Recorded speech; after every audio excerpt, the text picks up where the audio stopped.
기도드리옵나이다. 아멘.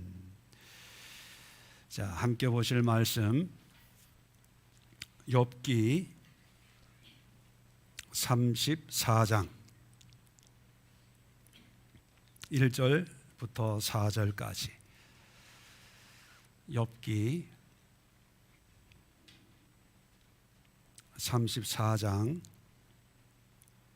1절로 4절 우리 함께 합독하도록 하겠습니다. 1절부터 합독합니다. 시작.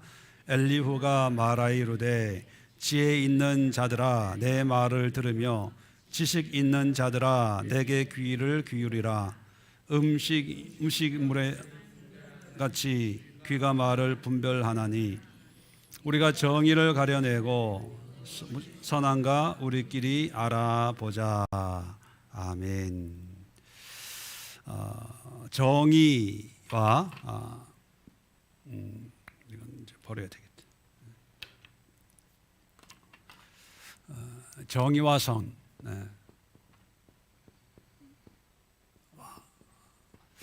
정의와 선이라고 하는 것이 의거든요. 이게 다른 말로 하면 믿음.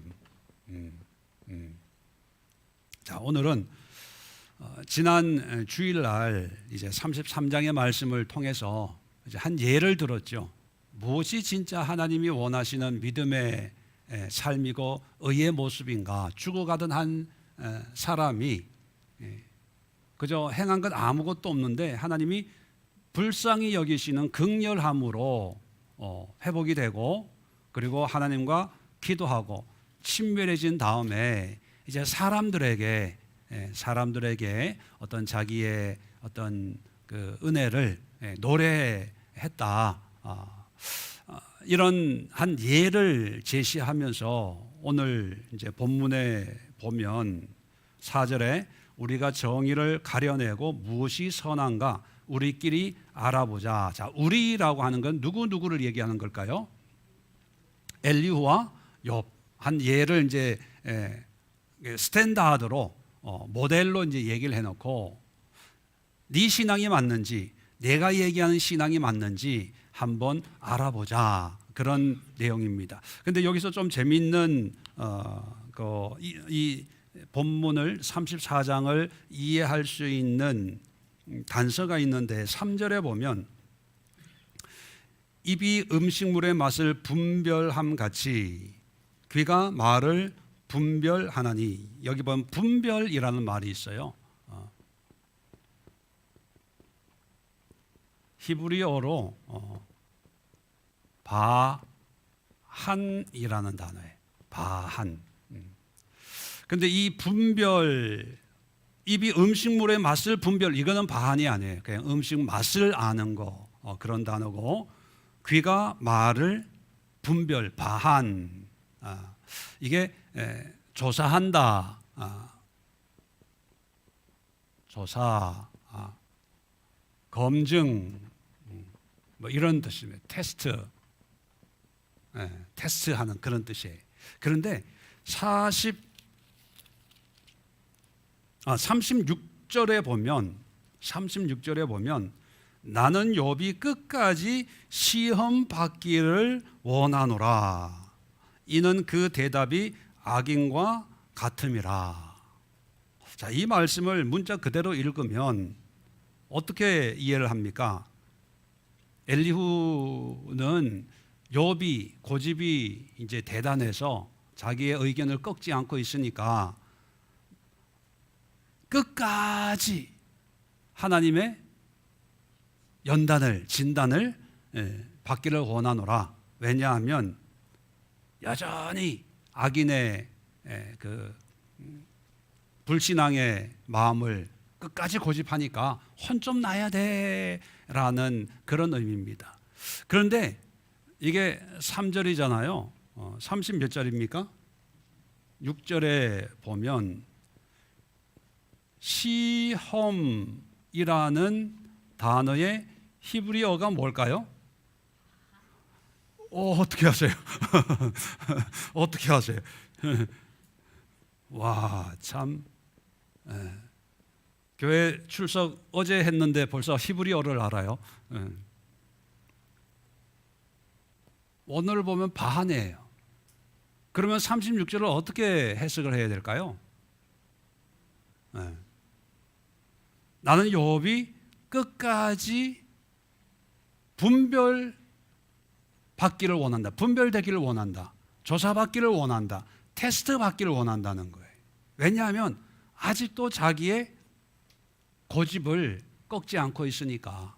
그러면 3절과 36절, 다시 말해 34장 전체의 내용은 바한이라는 단어, 검증하고 조사하고 한다는 이 단어를 앞에 놓고 또 제일 뒤에 또 바한, 조사한다. 그래서 34장은 누구의 신앙이 진짜인지 조사하는 거예요. 검증하는 거예요. 검사하는 거예요. 그래서 이 바한이라는 단어를 이제 기준으로 해서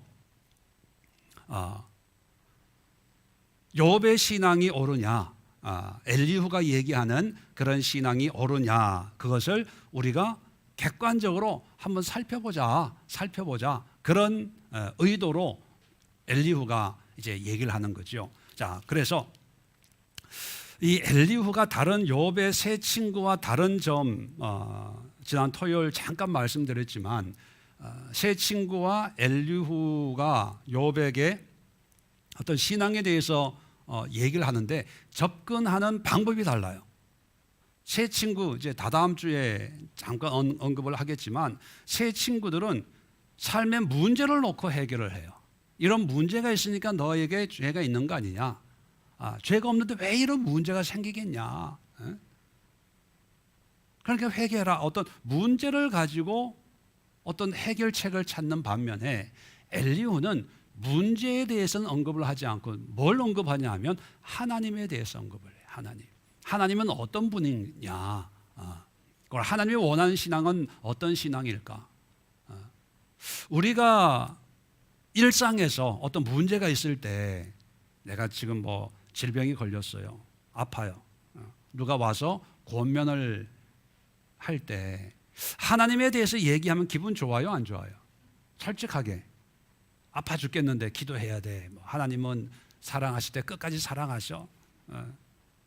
기도하면 낫게 해주실 거야. 나 살아도 살리신 하나님인데 이런 질병 정도야 그러면 솔직하게 기분이 어때요? 별로 안 좋죠. 차라리 아유 집사님 어느 병원 가봐, 누구도 고침받았대, 치료받았대, 그 병원이 의사가 약을 그렇게 잘 쓴대, 한 번만 먹으면 그냥 뚝 떨어진대. 이게 더 뭐라고 표현해야 될까요? 위로가 되고 힘이 되고, 아유 집사님 감사해요, 아유 내일 당장 가봐야지 이러지. 하나님 얘기 한참 하고 나중에 아유 그래요 하나님, 집사님 감사해요, 내일부터 당장 기도해야지, 이런 마음 들어요? 아유 또 예수쟁이 이러면서 어떻게 보면 이 엘리후의 이런 접근이 현실에서는 별로 위로가 안 돼요. 그런데 하나님이 이 엘리후를 통해서 우리에게 어떤 삶의 문제를 해결하는 열쇠를 줍니다. 오늘 내일 이번 주에 엘리후를 통해서 계속 이제 말씀을 볼 텐데, 엘리후가 하나님이 나중에 폭풍우 가운데 등장하면서 너 땅을 만들 때, 기초를 쌓을 때 있었어? 알아? 뭐해? 이렇게 질문을 던지잖아요. 그런 하나님의 개입에 엘리후가 이렇게 다리 역할을 합니다. 그 다리 역할이 뭐냐 하면 하나님에 대해서 얘기하는 거예요. 하나님이 듣든 아니 듣든, 이해하든 이해하지 않든 신앙에 대해서, 하나님에 대해서 사람들은 내 문제에 대한 해답을 찾으려고 해요. 그래서 문제의 해답을 얘기해 주는 게 위로고 도움이라고 생각을 하는데, 하나님 성경에서는 문제 해결의 열쇠는 하나님께 있기 때문에 하나님에 대해서. 그런데 문제는 뭐냐면 바른 하나님, 바른 신앙에 대해서 얘기를 해야 된다는 거죠. 자, 그런 의미에서 자, 욥도 이제 하나님에 대해서 쭉 하는데 뭐 34장을 다 볼 수는 없고 이제 5절 보면 욥이 말하기를 내가 의로우나 하나님 내 의를 부인하셨고 내가 정당함에도 거짓말장이라 하였고 나는 허물이 없으나 화살로 상처를 입었노라. 욥의 상태가 어떤지 이제 좀 이해가 되죠. 억울하다. 하나님 이게 크게 실수했다. 이런 생각을 가지고 있다는 거예요. 자, 이런 상황에서 이제 10절부터 보면 그러므로 총명한 자들아 내 말을 들으라. 하나님은 하면서 25절까지 하나님에 대해서 쭉 말씀하는데 집에 가서 자세히 좀 읽어보시고요. 한마디로 얘기하면 하나님은 실수가 없는 분이다. 의로운 분이다. 공의를 행하는 분이다. 그래서 21절에 보면 그는 사람의 길을 주목하시며 사람의 모든 걸음을 감찰하시나니 다 살펴보신다는 거예요. 그러니까 하나님이 무관심한 사람도 없고 오해해서 심판하는 사람도 없고 하나님은 전혀 불의가 없다. 자, 26절 봅시다. 그들을 악한 자로 여겨서 사람의 눈앞에서 치심은 그들이 그를 떠나고 그의 모든 길을 깨달아 알지 못함이니라. 이게 무슨 뜻이냐면 이제 하나님이 이제 심판하는 사람이 있어요. 25절에 그는 그들의 행위를 아시고 그들을 밤사이 뒤집어 엎어 흩으시는도다. 뒤집어 엎는다는 것은 심판한다는 거죠. 근데 그렇게 하는 것은 하나님이 심술 부려서 하는 게 아니라 몰라서 오해로 또 혈기가 있어가지고 그냥 마음대로 뭐 이렇게 하는 게 아니라 다 아시고 그의 모든 길을 깨달아 알지 못함이라. 그들이 깨달아서 알지 못함이라. 자, 28절 또 같은 쭉 내용인데 31절까지의 내용은 뭐냐면 이제 우리 삶 속에 이제 그 악을 행하는 사람들 뭐 이런 사람들이 있지 않습니까? 이제 그런 사람들이 있는데 하나님이 심판하고 또 징계를 하고 하는 것은 그런 고난 가운데 압제 가운데 신음하는 사람들의 어떤 부르짖음, 기도를 들으시고 하나님이 뭐 심판도 하신다. 그러니까 하나님이 우리와 우리에게 무관심한 분이 아니다는 것을 얘기하는 거예요. 자, 그래서 이제 31절부터가 이제 본론인데 이제 그렇기 때문에 우리가 가져야 될 어떤 신앙, 뭐가 진짜 신앙이냐, 뭐가 진짜 의냐, 이거를 이제 31절부터 말씀을 합니다. 자, 먼저 31절 보면 그대가 하나님께 아뢰기를 내가 죄를 지었사오니 다시는 범죄하지 아니하겠나이다. 내가 깨닫지 못한 것을 내게 가르치소서. 내가 악을 행하였으나 다시는 아니하겠나이다 하였는가? 이게 뭡니까?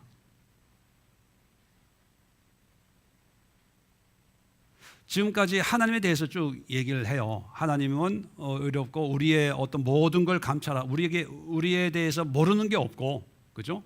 또 억울하게 악한 사람의 압제 가운데 고생을 해서 하나님 도와주세요 하면 하나님이 보시고 우리를 도와준다는 거예요.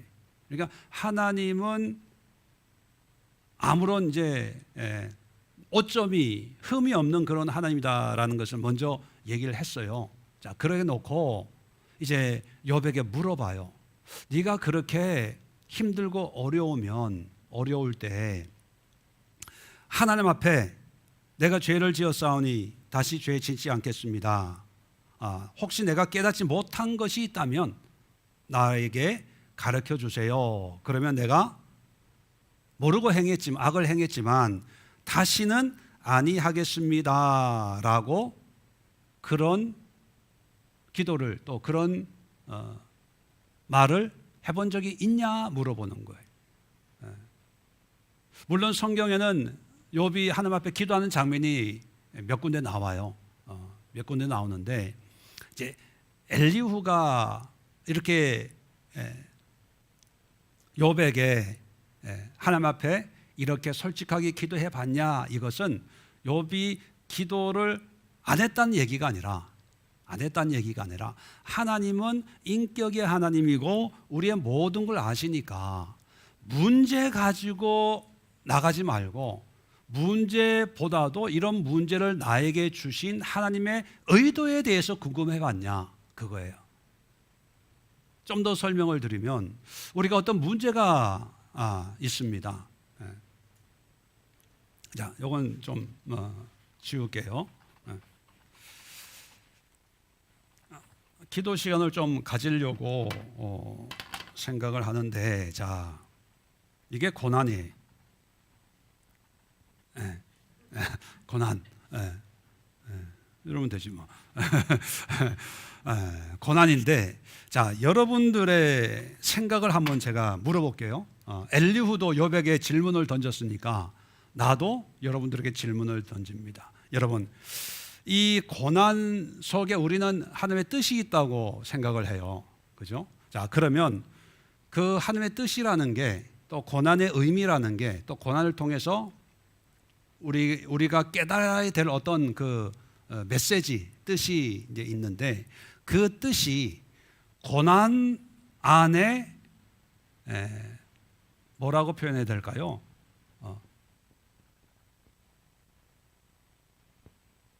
내장되어 있을까요?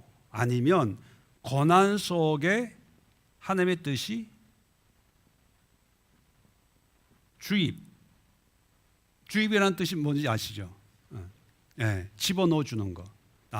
그러면 고난이 있어요.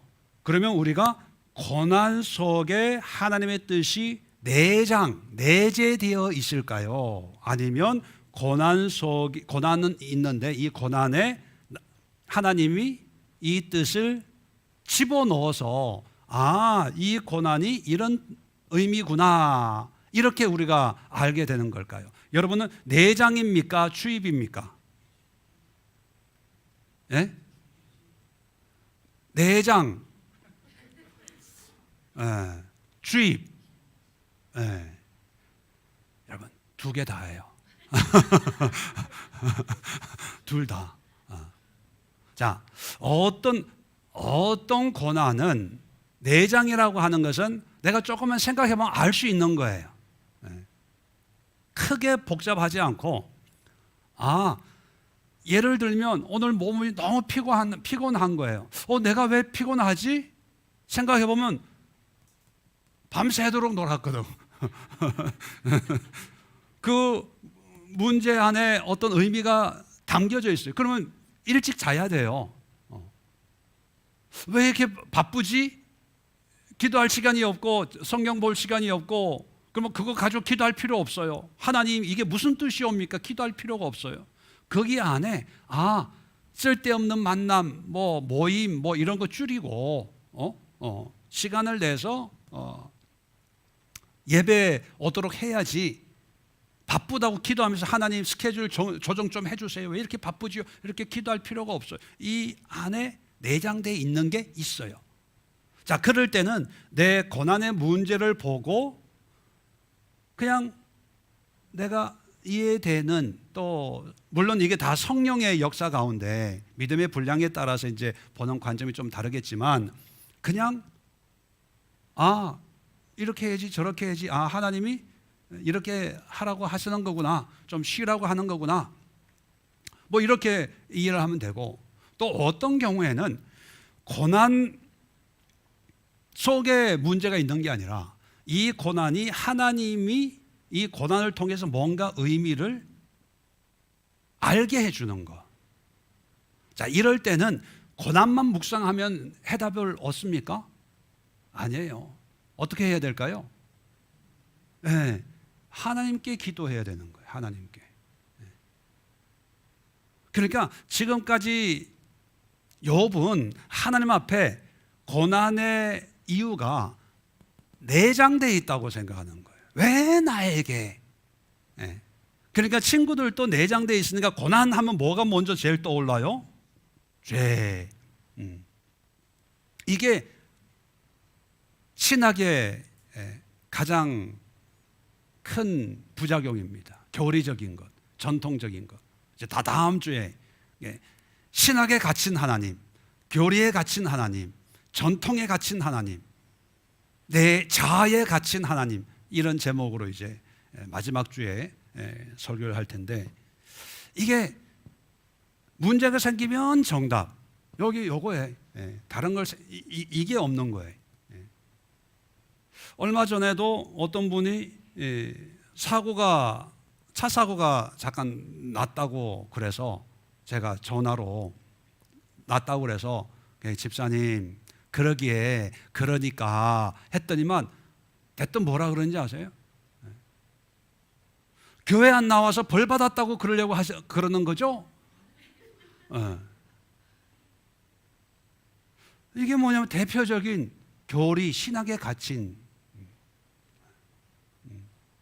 그거 얘기하려고 하는 게 아니라 지금 바쁘다고 뭐 그러길래 사고 나서 우리의 마음과 생각을 다른 데로 뺏어가려고 하니까 이럴 때일수록 여유를 가지세요, 이 얘기를 하려고. 그래서 서두르지 말고 바쁘다고 막 바빠요 교회도 못 나가요 뭐 그러고 있거든요. 그러니까 집사님 바쁠수록 여유를 가지세요. 사탄은 자꾸 바쁘게 딴 데로 우리의 마음을 뺏어가려고 이렇게 저렇게 자꾸 일을 만드니까 이럴 때일수록 여유를 가지고 기도하고 말씀 보세요. 그 얘기를 하려고 그러는데 교회 안 나가서 벌 받았다고 그러려고 그러죠? 아이고, 지금 욥과 친구들이 바로 이거예요. 그리고 우리 가운데도 어떤 문제가 생기면 고난 가운데 이게 매여가지고 왜 이런 문제가 생겼지? 어디서 누구 때문에 왜? 그때 안 갔어야 되는데 그걸 안 먹어야 배탈 안 나는데 그러니까 여기 안에 있는 문제 해결을 하려고 아둥바둥해요. 아둥바둥. 병원도 가고 뭐도 하고 약도 먹고 어디 약이 좋으냐? 물론 그게 나쁘다는 게 아니에요. 우리 믿는 사람, 지금 이게 안 믿는 사람의 얘기가 아니라 믿는다고 하고 믿음 좋다고 하는 사람 얘기를 이제 예를 가지고 얘기하는 거예요. 불신자를 예로 드는 게 아니라 욥입니다. 욥. 믿음의 완벽한 삶을 살고 있다라고 자화자찬하는 그런 사람에게 엘리후는 고난 속에 있는 의미도 있지만 주입되어지는, 하나님이 알게 해주시는, 깨닫게 해주시는 그런 의미도 있는데 이걸 놓고 기도해 봤냐? 그렇게 물어보는 거예요.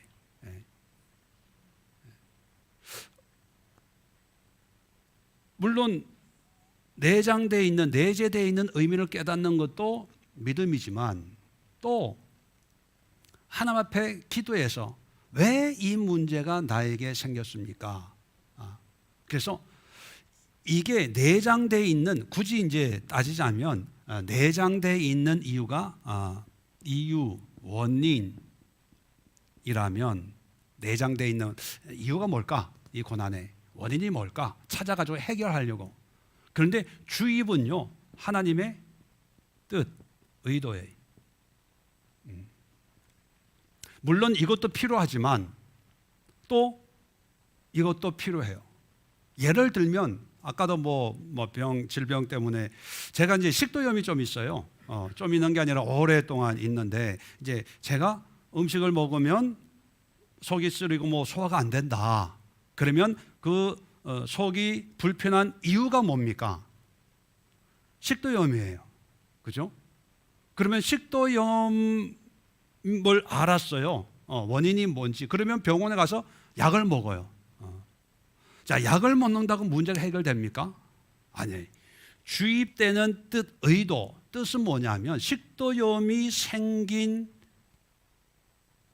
근본적인 원인이 뭐 야식을 먹는다든지 과식을 한다든지 불규칙한 식사 생활을 한다든지 또 먹고 눕는다든지 그래서 식도염이 생기는 거예요.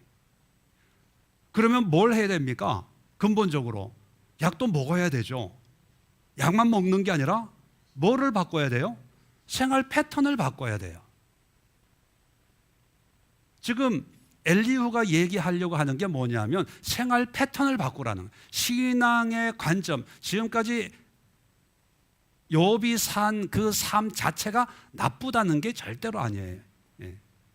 좋은데 그것이 다 자기의 의로 집중이 되다 보니까 내 의가 아니라 그것이 하나님의 의다, 하나님께 영광 돌리고 하나님의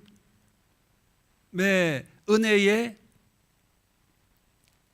결과다라고 하는 관점을 바꾸기 위한 거거든요.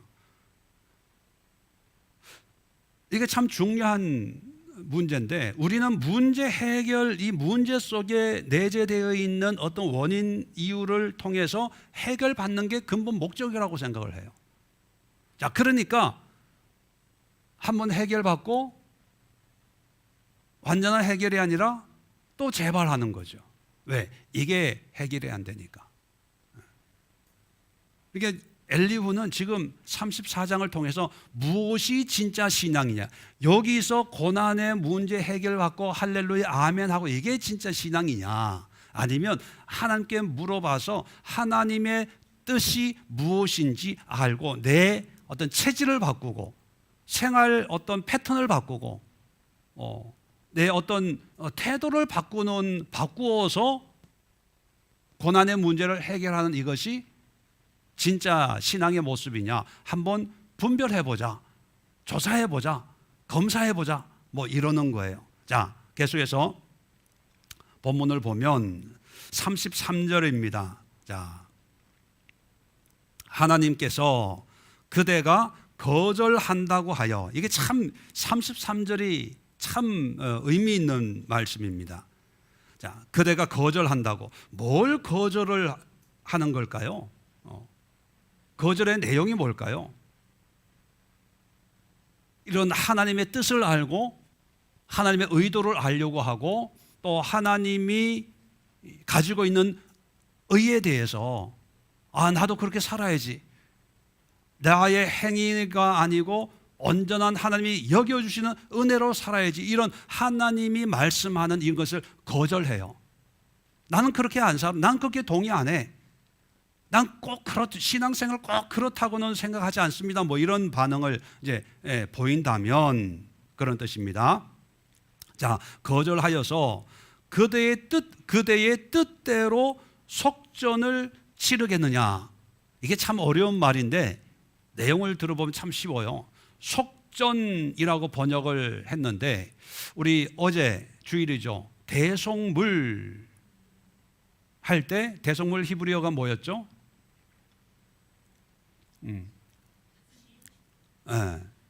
코페르, 덮어준다.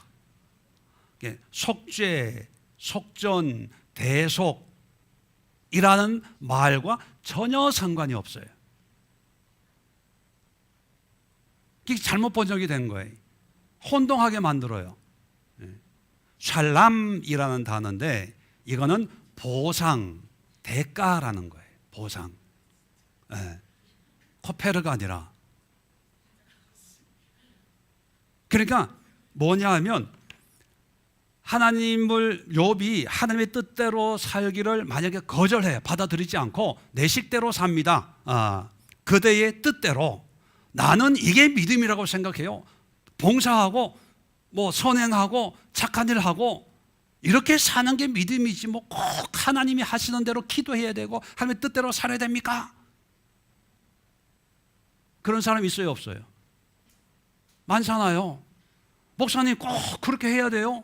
이것도 나는 나대로 하고 있어요.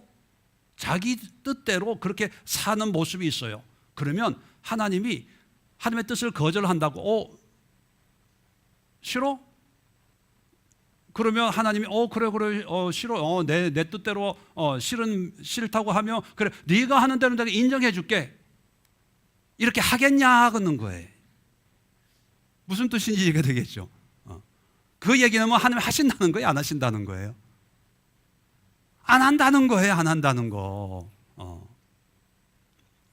하나님의 뜻 대신에 대가로 그 보상으로 이거 말고 다른 걸로 이게 뭐 한국말을 뭘 대체시켜서 그냥 너의 의를 의로 인정해 주겠냐? 아니라는 거예요. 무슨 얘기입니까? 하나님은요, 하나님의 뜻대로 우리가 대속물 이제 코페르 지난 주일날 그 코페르가 우리 생각에 이제 환자 누워 있는 그 환자 입장에서 하나님이 원집사님이 있고 최집사님이 있고 김집사님이 있는데 자 환경은 다 달라요. 근데 다 세 사람에게 하나님이 코페르 대속물을 요구할 때 원집사님에게는 원집사님의 스타일의 코페르, 김집사님은 김집사님의 코페르, 최집사님의 최집사님의 코페르를 다 각자에게 다르게 적용해서 방송 일 하시니까 내가 의롭게 여겨줄게. 원집사님은 아버지 학교 수료했으니까 내가 여겨줄게. 김집사님에게는 붕어빵 갖다 주니까 내가 해줄게. 그러실까요? 그렇게 안 한다는 거예요. 이게 중요한 거예요. 욥은 그렇게 생각했어요. 친구들이 아무리 믿으면 이렇고 저렇고 해도 나는 나대로 하고 있어. 걱정하지 마. 너 나처럼 살고 있어? 나 이렇게 하고 있어. 이렇게 하고 있어. 내가 성문에 나가면 사람들이 나를 얼마나 좋아하는데. 과부들도 좋아하고 고아들도 좋아하고 내 덕 안 본 사람 있으면 나와보라 그래. 나처럼 이렇게 산 사람이 세상에 누가 있어? 그러니까 난 당연히 천국 갈 수 있어. 이게 욥의 신앙이에요. 그런데 하나님은 대체를 안 해준다는 거예요. 속전으로 바꿔주지 않는다는 그 얘기는 뭐냐면 원집사님에게도 하나님이 원하는 걸 찾아요. 최집사님에게 하나님이 원하는 걸 찾아요. 그러니까 아무리 방송일 해도 구원 못 받아요. 하나님의 원하심, 하나님이 대속물이라고 하는 그거를 하나님 앞에 드려야 되는 거예요. 우리는 그걸 믿음이다 이렇게 표현하죠. 그리고 예수님이다. 왜냐하면 여러분 이제 욥기는 율법이 만들어지기 전에 배경입니다. 그렇게 율법적인 내용이 안 나온다고 그랬죠. 근데 후대 몇백 년 뒤에 이제 율법이 이제 만들어졌을 때 여러분 율법의 대속물은 뭐였어요? 회개의 대속물은 양이나 염소나 비둘기나 뭐 이런 거였어요. 근데 그 대속물을 누가 지정해 놓습니까? 그 대속물을 누가 정해 놨어요? 예? 그러니까 지금 이게 신앙이 이렇게 엉망이 되는 거예요. 하나님이 정해 놓은 거예요. 하나님이. 희생제물은 양이나 염소, 비둘기, 소. 방법도 누가 정했어요? 하나님이요. 자, 그러면 원집사님이 죄를 졌어요. 최집사님이 죄를 졌어. 김집사님이 죄를 졌어요. 그러면 그거를 이제 율법 시대라고 생각해 봅시다. 이제 회막에 가서 이제 회개 제물을 드리는데 최집사님 형편에 요즘 양고기가 땡겨. 그래서 먹다 남은 양고기가 있어. 양이 아니라 양고기를 집에 냉장고에 있는 거 가지고 드리고 김집사님은 보니까 지난 주일에 먹다 남은 닭고기가 있네. 닭고기 드리고 원집사님은 낚시해가지고 생선이 집에 있어서 생선으로 드렸어. 그것도 좋은 걸로 연어로 막 해가지고 비싼 거예요. 비싼 거. 안 먹고 남겨도. 그래서 탁 드리면 하나님 받으세요? 왜 안 받으십니까? 대체가 안 돼. 대체가 안 돼. 무슨 원리인지 아시겠죠? 아무리 선하다고 해도, 아무리 좋다고 해도, 아무리 사람들 앞에 인정받는다고 해도 하나님이 원하는 거여야 돼요. 그래서 우리의 신앙이 철저하게 성경 중심이 되어야 되는 이유가 그거예요. 세상은 바뀌어도, 문화와 삶은 바뀌어도, 그리고 우리 일상이 얼마나 많이 변화가 됩니까? 그래도 이런 삶을 살아도 성경이 말하는 하나님이 받으시는 우리 신앙의 모양과 모습이 정해져 있어요. 그것을 가지고 하나님 앞에 나가야지. 우리는 이유를 달아요. 양고기가 비싸서 대신에 생선하면 안 될까요? 닭고기 하면 안 될까요? 그런데 옆에 보니까 닭고기로 제사하는 사람이 있거든요. 최 집사님이 닭고기로 제사하니까 나도 해야지. 기준이 하나님 말씀이 아니라 사람이 되는 거예요. 한번 닭고기로 제사 지냈어. 편하거든요. 간단하고. 그 다음부터 잘못된 게 이제 정상화가 되는 거죠. 기준이 되는 거예요. 점점. 자, 그런 상태에 있는 사람이 욥이라는 거예요. 이게 욥을 갖다 놓고 분별해 보자. 누가 하나님의 믿음에 온전한 사람이냐. 그 33장에 있는 그 질병 중에 있던 그 사람이 하나님의 은혜로 변화되고 믿음이 회복되고 이제 사람들에게, 욥은 선행을 많이 한 거예요. 그죠? 사람들에게. 근데 이 환자는 뭘 해요? 사람들에게 노래해요. 옛날에 내 삶이 무익하였습니다. 근데 하나님이 나를 이렇게 만들고 내 인생에 빛을 주셨습니다. 근데 욥은 뭐예요? 하나님이 아니라 내가. 웃기지 마. 그렇게 하나님을 찬양하고 뭐 하고 해도 하나님이 기뻐하지만, 이렇게 살아도 하나님이 받으셔, 대체해 주셔, 바꿔주셔, 그렇게 여겨주셔, 뭐 이런단 말이에요. 자, 이럴 때 반해보자는 거예요. 누가 진짜일까요? 욥의 신앙이 아무리 좋다고 해도 하나님에게는 아니라는 거예요.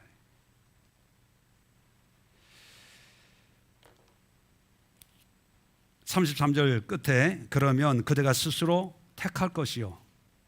네가 생각해보고 뭐가 맞는지 네가 택해라. 내가 할 것이 아니니 그대는 아는 대로 말해라. 슬기로운 자와 내 말을 듣는 지혜 있는 자들은 반드시 내게 말하기를. 자, 35절입니다. 욥이 무식하게 말하니 그의 말이 지혜롭지 못하도다 하리라. 결론이 뭡니까? 욥, 네 믿음이 잘못된 거야. 그거예요. 자, 그러면 오늘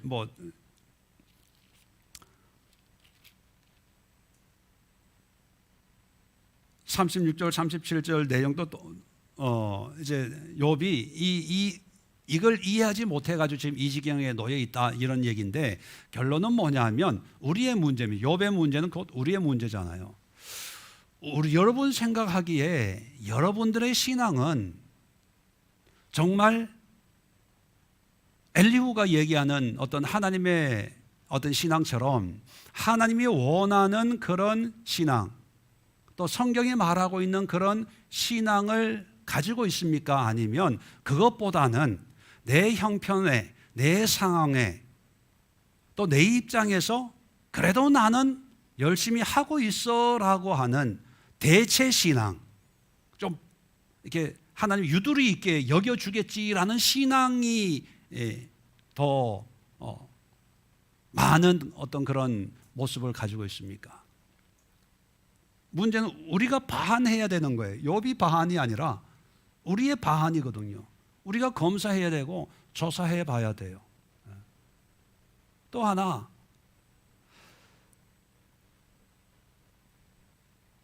제가 얼마 전에 인터넷 그 케이블이 이렇게 하다가 이렇게 빠져가지고 케이블 여러분 아시는지 모르겠는데 이렇게 자르면 자잔한 그게 몇 가닥이에요? 몇 가닥이죠? 전문가도 모르네. 10가닥 정도 되는데 8가닥 정도 되는데 이거 어떻게 할 줄을 모르겠는 거예요. 그래서 그게 만드는 기계를 옛날에 사다 놓은 게 있어가지고 거기에 보면 색깔이 있어요. 색깔별로 1번, 2번, 첫째 이렇게 순서를 8개를 해가지고 그거를 이렇게 그 구멍에 끼워 넣어가지고 벤치 같은 거를 꾹 눌러야 이게 되거든요. 그래서 인터넷 찾아가지고 주황색, 무슨 색 이렇게 해가지고 하니까 되더라고요. 한번 해보니까 너무 쉬운 거야. 그래서 뭐 또 할 거 없나? 그래서 어느 집에 전화 오면은 달려가고 해주고 싶더라고요. 너무 쉬워. 기계도 있겠다 뭐. 집사님은 그 업종에 좀 이렇게 수습을 하면 한 몇 달 배우면 그 일을 배울 수 있어요? 한 달. 케이블 이거를 한 달 배우면 된대. 저는 한 번 해보니까 되는데 이제 좀 고급 기술이 들어가니까 이제 한 달. 전문가가 되면 한 1년만 있으면 전문가 소리 아니? 5개월? 5년. 5년이시면 전문가. 교회 몇 년 다니셨어요? 와, 교회 27년. 그러면 전문가시겠네. 네? 5년이면은 그 업계의 전문가인데 27년을 다녔으니까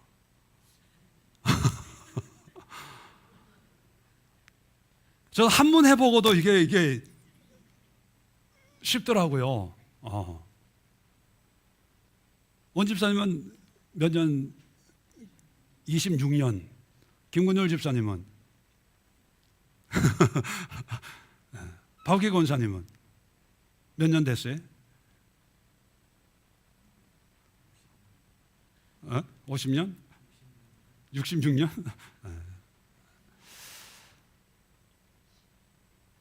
우리가 지금 20몇 년 이런 세월 동안 우리가 열심히 신앙생활 했어요. 그죠? 놀고 먹고 뭐 이러면서 여기까지 온 게 아니거든요. 근데 문제는 뭐냐면 하나님의 방법이 아니라 다 내 방법이라는 거예요. 내 생각으로. 그러니까 나의 어떤 경험이나 이런 거는 많아요. 지식은 많아요. 근데 하나님이 받으시는 우리의 의가 되지를 못하는 거예요. 왜 우리가 매주일마다 예배 드리는데 성경을 보고 성경으로 설교하고 성경 공부하고 성경을 읽자 그러고 성경을 설교 듣고 왜 이걸 가지고 합니까?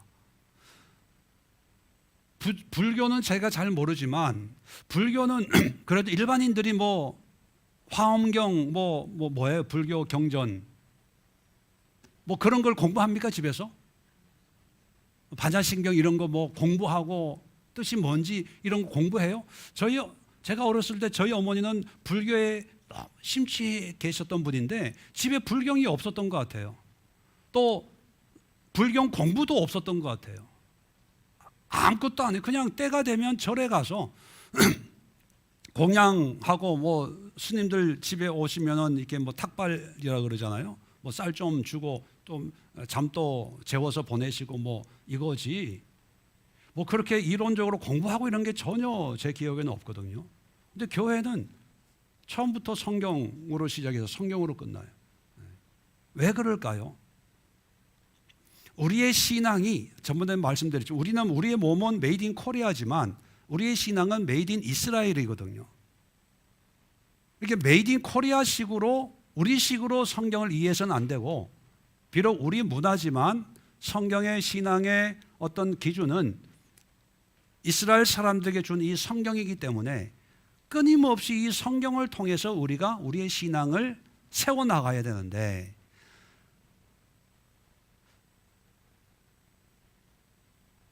20여 년, 30년, 40년, 50년 신앙생활 해도 성경은 읽어요. 겨우 1년에 큰맘 먹고 일독하고. 근데 이게 대단하다고 생각을 해요. 성경을 일독을 하고.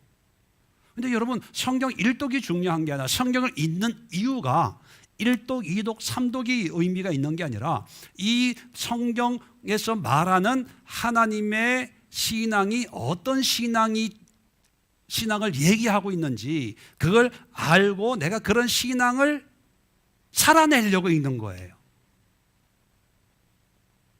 여러분, 그렇게 하고 있습니까? 그렇게 안 하니까 어떤 문제가 생기냐 하면, 지워버렸네. 하나님의 뜻과 상관없이 그저 내 느낌, 내 감정, 난 구원받았어. 나는 뭐 확신이 있어. 이렇게 해도 하나님은 온 세상 다 계시는데 뭐 꼭 굳이 교회에서 예배 드려야 돼? 내가 바쁜데. 바쁘고 하는 순간순간 나는 예배 드려. 기도해. 하나님과 함께 해. 그리고 좀 시간 되면 뭐 구제도 좀 하고 헌금도 좀 하고 뭐 봉사도 좀 하고. 그것이 내가 하나님 앞에 드리는 어떤 믿음의 모습이라고 아예 자기가 그렇게 믿어버려요. 그게 욥이거든요. 오늘날 수많은 크고 작은 욥들이 얼마나 많은지 몰라요. 이 욥들에게 친구들을, 물론 그 친구들이 옳은 친구들도 아니지만 이런 사람들에게 뭐 한마디 하면요, 한마디 하면 10마디도 돌아와요. 20마디가 돌아와요. 그러면서 점점 자기 안에 갇힌 하나님을 믿고 있는데, 그게 성경에서 얘기한 우상이에요. 우상. 내가 만든 신들, 내가 만든 예수가 있고요, 내가 만든 십자가가 있고, 내가 만든 여호와가 있고, 내가 만든 성경이 있고요, 내가 만든 교회가 다 사람들 마음마다 다 있어요. 그래서 정상적인 진짜 성경에서 말하는 예수를 얘기하고 하나님을 얘기하면 이단 취급당해. 이상한 사람 돼, 이상한 목사 돼. 꼭 교회 오라는 것처럼, 헌금하라는 것처럼, 봉사하라는 것처럼, 순종하라는 것처럼 이렇게 다 받아들여요. 이게 오늘날 우리의 현주소입니다.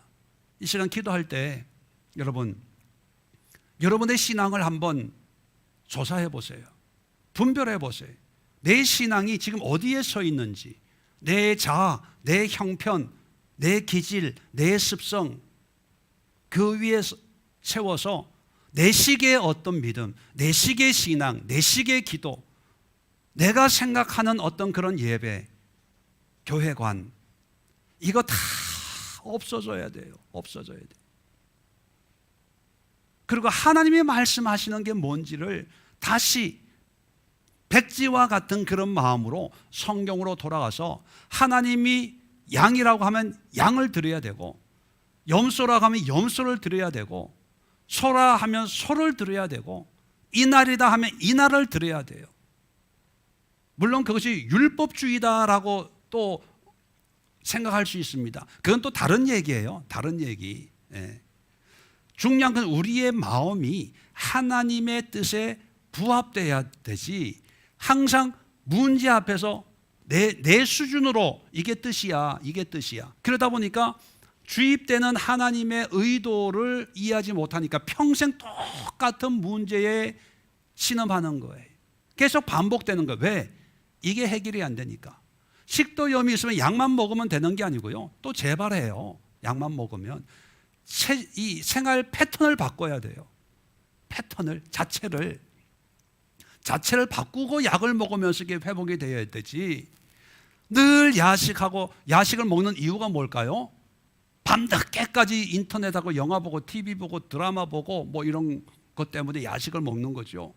그러면 밤에 제 시간에 자고, 자려면 영화 이런 거 줄이고 인터넷 줄이고, 이런 체질을 바꿔야 되는 거예요. 이 체질을 바꾸는 게 뭐든 행위의 구원입니까? 아니에요. 율법주의입니까? 아니에요. 하나님의 말씀을 깨닫고 하나님의 말씀대로 살기 위해서 우리가 해야 될 헌신이고 순종이고, 전번에 말한 것처럼 우리의 태도의 마음의 태도, 이게 믿음이라는 거예요. 하나님에 대한 우리의 마음이, 그것이 믿음이고, 그 믿음으로 말미암아 의의 행위가 나타나는 거지. 행위를 보고 믿음이라고 하면 다들 속아 넘어가요. 내 자신에게도 속고 사람들에게도 속고요. 여러분, 제가 목사기 때문에 구원받았다고 하면 여러분 속는 거예요. 목사여도 여러분과 똑같이 내 마음이 하나님을 향한 그 태도에 의해서 목회가 돼야 되고, 일상생활이 돼야 되고, 가정생활이 돼야 되는 거예요. 근데 우리의 태도가 바뀌지 않고 이런 단순한 인스턴트, 이런 은혜에 익숙해지면 누구나 다 착각해요. 오해해요. 다 욥이 되는 거예요. 이 시간 기도하면서 하나님, 내 믿음, 내 상태를 보게 하옵소서, 알게 하옵소서, 분별하게 하옵소서. 과연 내가 하나님을 향해 믿고 하고 있는지, 아니면 그냥 습관적으로, 종교적으로, 형식적으로 마지못해서 따라 나와서 신앙생활하고 있는 그런 상태인지. 그리고 하나님 앞에 기도하십시오. 하나님의 은혜로 살게 하옵소서. 은혜에 합당한 믿음의 사람이 되게 하옵소서. 하나님을 알고 하나님에 대해서 지혜와 지식을 가지고 하나님의 뜻을 이루어갈 수 있는 그런 신앙이 되게 하옵소서.